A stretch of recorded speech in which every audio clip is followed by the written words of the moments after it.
আজকে তো মালিক আমাকে নিয়ে খেলবে, তোকে দিয়ে না, আমাকে দিয়ে খেলবে। তোমরা দুজন চুপ থাকো, আমাকে দিয়ে খেলবে। আজকে আমি চ্যালেঞ্জ করে আসছি, একবারে আমি 4টা ছক্কা মারবো। এবার বলো তোমাদের মধ্যে কে মারতে পারবে 4টা ছক্কা? আমাকে নিয়ে যাও, আমি মারবো 6। আমাকে নিয়ে চলো মালিক, আমাকে নিয়ে চলো, আমি বলারে মাথায় ফাটিয়ে দিব। আরে না না না না, বলারে কেন মাথা পাঠাতে হবে? তুমি চলো আমার সাথে। বেটা আজকেও 4টা ছক্কা খেয়ে হারার জন্য প্রস্তুত হয়ে যা। কি চাওয়া বের হয়ে গেল?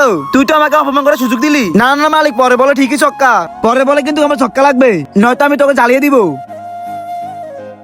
হ্যাঁ, ও নাকি ছক্কা মারবে। আমি বলছি না, এই বলে ছক্কা না হলে আমি তোকে ফুরিয়ে দিব। আমাকে নিয়ে চলো মালিক, আমি দেখবে প্রথম বলে ছক্কা মারবো। ঠিক আছে, এখন তোমাকে দিয়ে খেলবো। তোমাকে কি আর বলা লাগবে? তুমি যদি ছক্কা না মারো আমি তোমাকে ফুরিয়ে দিব। মালিক বিশ্বাস করো, আমি প্রথম বলে ছক্কা মারবো। বন্ধুরা, আজকে দেখি শয়তানকে হারিয়ে আল্লাহকে ভালোবেসে কয়জন লাইক আর সাবস্ক্রাইব করে। আমি তো শয়তানকে হারিয়ে আল্লাহকে ভালোবেসে লাইক এবং সাবস্ক্রাইব দুটোই করে দিছি, এমনকি কমেন্টে আল্লাহ লিখে দিছি। আর তুমি যদি আল্লাহকে হারিয়ে শয়তানকে খুশি করতে চাও, তাহলে তোমাকে কিছুই করতে হবে না। আর হ্যাঁ, যারা আল্লাহকে ভালোবাসে না, তারা এই ভিডিও থেকে এখনই বের হয়ে যাও। বলতো অনেক দূরে গেল, শুধু আর 2টা ছক্কা মেরে দাও। আরে দূর, আর খেলবোই না ভাই, আমি মানলাম আজকে থেকে তুই আমার ফেভারিট ব্যাট।